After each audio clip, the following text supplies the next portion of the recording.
Hey, I'm Chef Jason Alley from Richmond, Virginia, and I'm here with Molly on her family's awesome dairy farm, J-Team Dairy.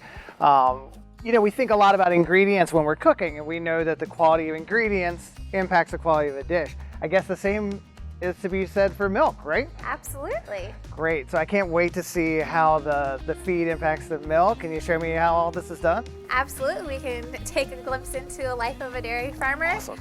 But I think you're going to take us into the kitchen, right? And show me how to use Mayilla milk with some pork chops. That's the plan. Awesome. And maybe a dessert in there too. That sounds great. Awesome. Should we get started? Yeah. Cool. So your dad's dropping feed. Yeah, nutritionist comes in once a month, takes feed samples from us, so we grow all of our own forages. So it's really important during the growing season or after the fact of making sure our feed is of good quality so that they can produce good milk. Yeah, cows are notorious for if it doesn't smell good. I mean, for humans it probably doesn't smell very good. I don't know. I mean, I'm kind of country. It smells really good to me.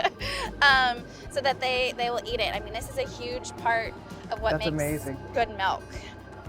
We average it to be 100 pounds of feed per cow per day. Wow. So we talked about food. Yeah. Since they're producing fluid food, I guess water is a big part of what's happening. A huge part of what's happening.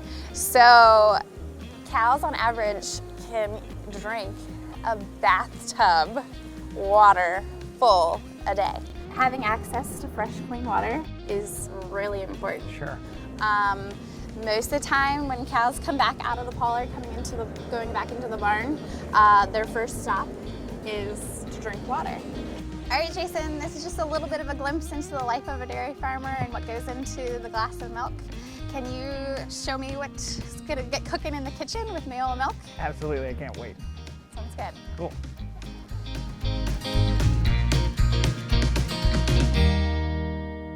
Alrighty, Jason, I showed you the life of a dairy farmer and how we get delicious Mayilla milk. You're gonna show me how we incorporated it into a quick family dinner? Absolutely. Milk gravy is one of my favorite things in the world. I've loved it since I was a kid. So we're gonna do pan-fried pork chops with delicious sage and milk gravy.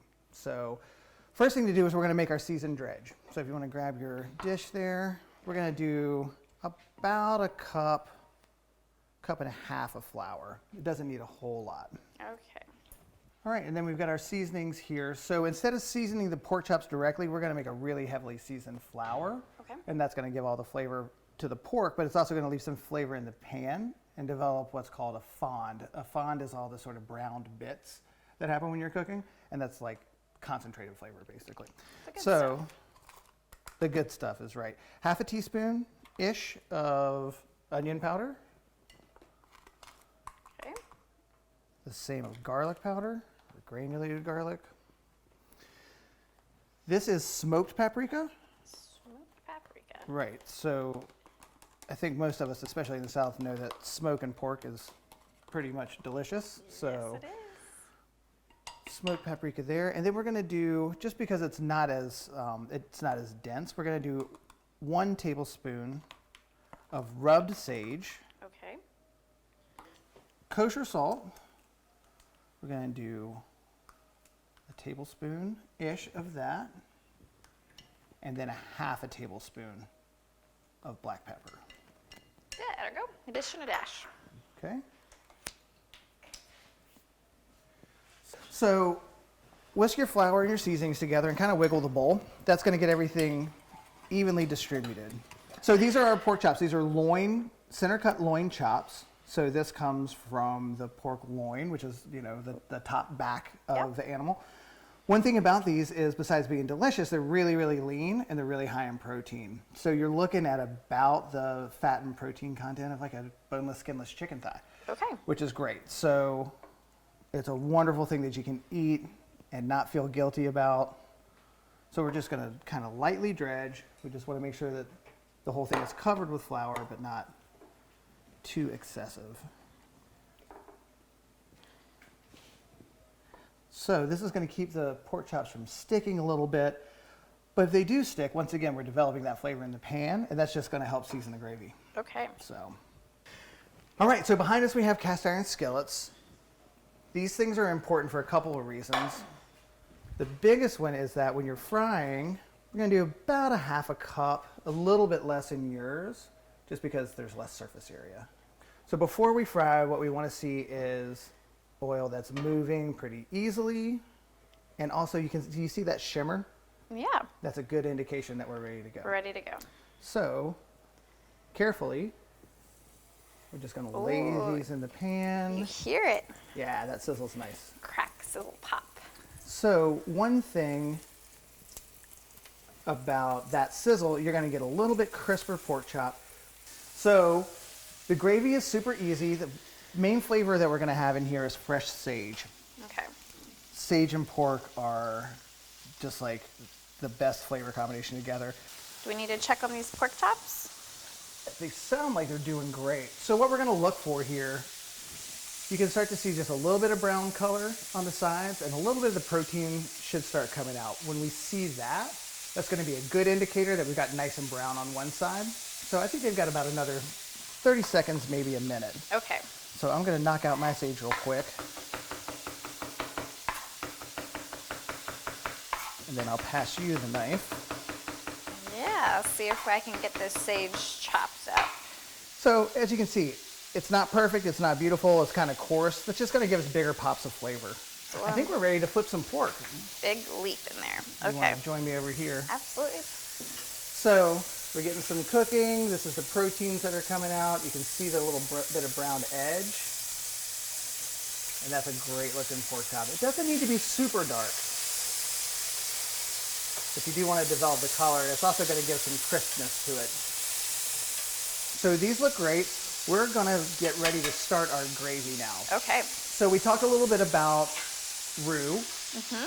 So there are all sorts of ways to thicken things, but traditionally you would make a roux, which is flour and fat, melted fat. You mix it together, try and make sure that the flour isn't lumpy, that it's fully incorporated into the fat, and that's what's going to thicken. So then you add your delicious Mayola milk, bring that to a boil, and as it boils, that's when you're going to see that gravy thicken. So when you pour it in initially, you're like, oh no, it's not thick. It just has to come to a boil first. Okay. So we're going to remove our pork chops and just put them on this paper towel to drain. So we'll grab our flour. Yep. And we are going to need a whisk, right? Yes, ma'am. All right, if you want to whisk that in. And then we're going to add delicious Mayola milk. If you have some open, we can use that. That'd be great. All right, you tell me when? Yep, I sure will. Go ahead.